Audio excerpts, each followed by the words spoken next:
Hi. So when we first picked this van up, we really only had two considerations. One was that it had to be a 7.3 Power Stroke van. The other one was that it had to be low mileage. I just didn't want to start with a project that already had 200,000 miles on it, no matter how reliable these 7.3s are supposed to be. When we first got the project, we were really excited that this van had a giant 4,000 kilowatt Onan generator and a rooftop air conditioner.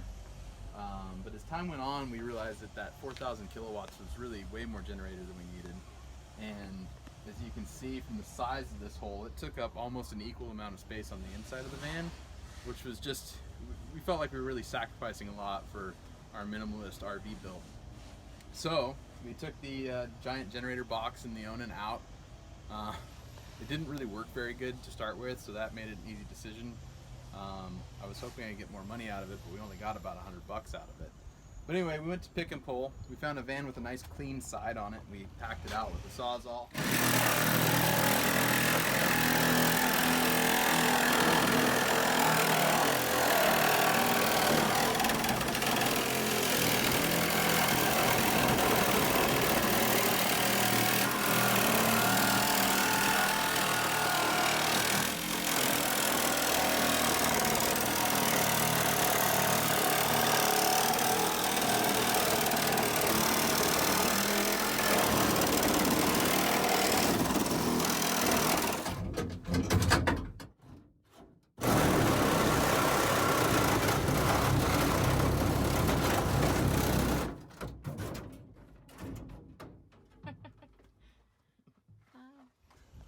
They only charged us $21, which is a pretty cheap patch panel in my opinion.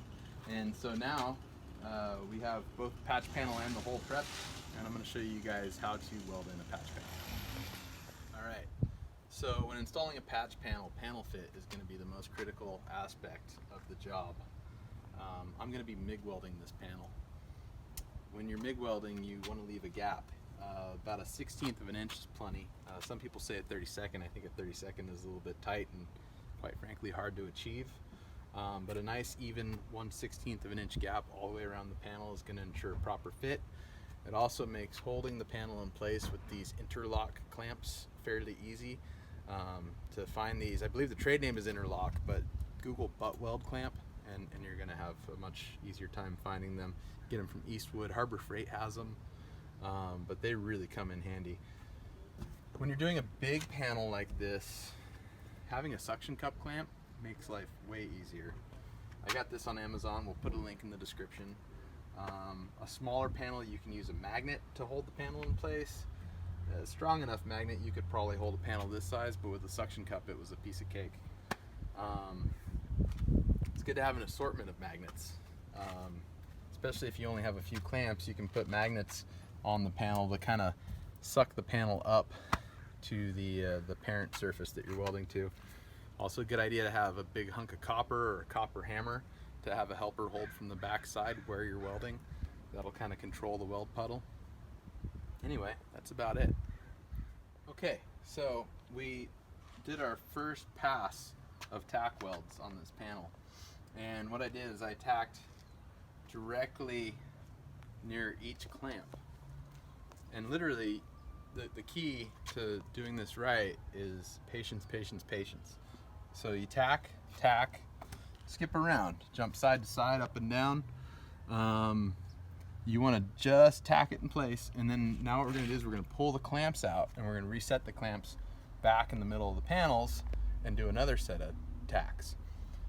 Once we have tacks every inch or so along the entire circumference of the patch panel, we can pull the clamps out and we can go back and we'll literally start tack, tack, tack right next to our originals, and we're going to just do a cycle of that until the entire panel is welded up, jumping all around, letting it cool in between.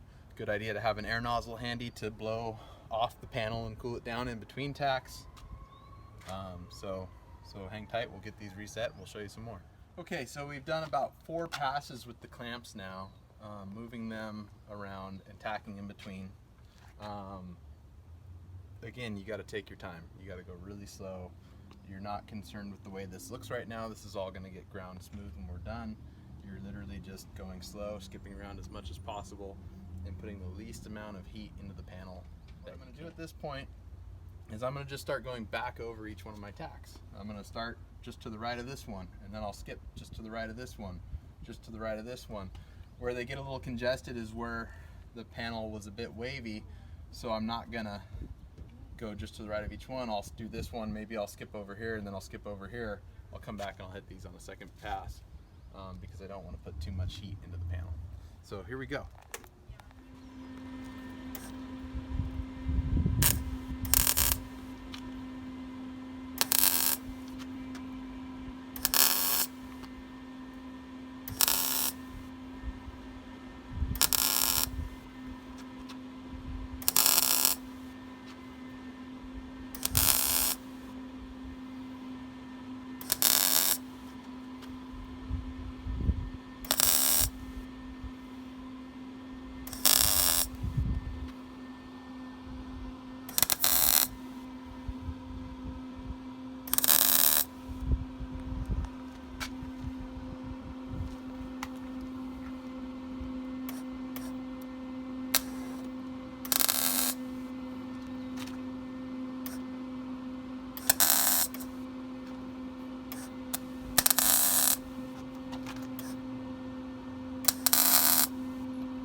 Hi, it's a new day and I'm wearing a new shirt, and that's because it took me almost 3 hours to fully tack in this panel. So we're just about done. If you zoom in here, this is what you should look like when you're done tacking things in. Again, we're not trying to be pretty at all. We're just trying to skip around as much as possible and not put heat into the panel.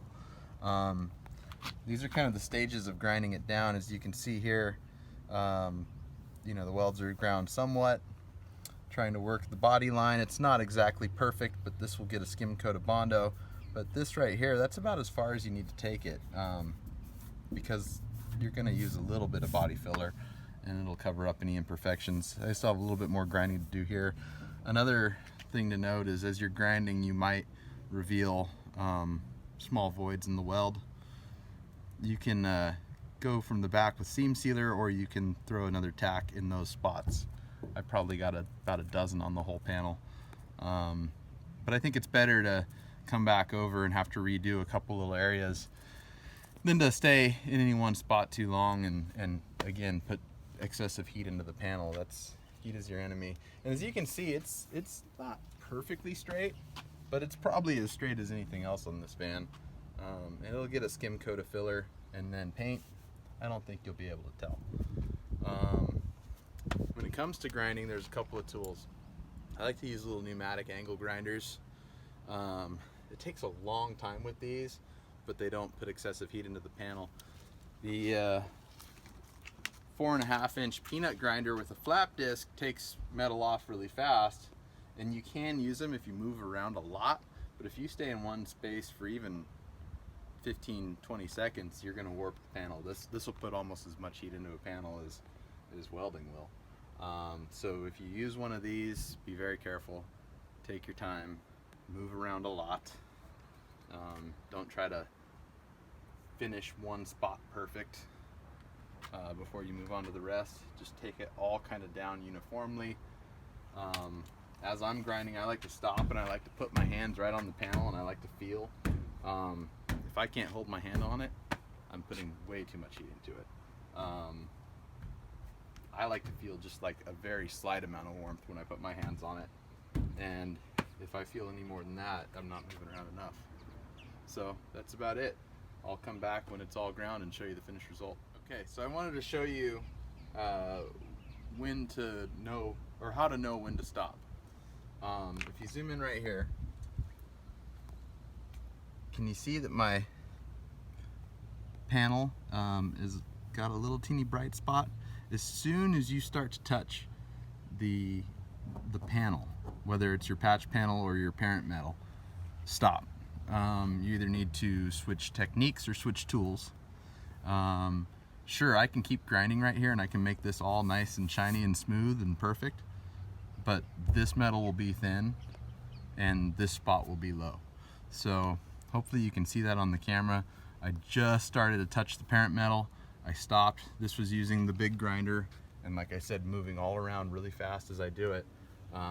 So to get this the rest of the way, I need to change technique.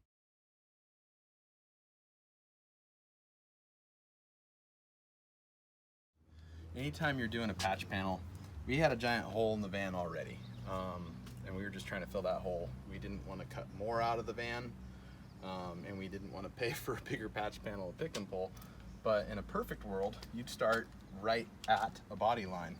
You don't want to cut it on the body line, but if you go 1/8 of an inch from a body line, you have all of that rigidity of the formed metal that's going to help that panel hold its shape when you're welding it back together. You know, these vans is such a wide open panel, there's just tons of room for warpage to go on. And then I don't know if you recall from the video, you could see that I had a couple of big gouges in the panel down below. It would have been better to try to work those out of the metal prior to putting the patch panel in. If you find that your patch panel is taking manipulation to fit the parent metal, and you're forcing it into place before you tack weld it, that energy, once it's welded, is gonna make, you know, if this panel had to bend in, it's gonna make this panel want to bend out, and you're gonna have loops throughout your panel during your finished product. So work your patch panel to fit perfectly before welding it in. Work your base metal to fit perfectly before welding it in. Try to weld as close as you can to a body line or some area that's going to give you more strength in the panel. But yeah, you know, what we're doing, again, flat paint job, just real basic, easy. It's good enough for us. So thanks for watching. I hope you learned something, and stay tuned. We'll post more videos. Thanks.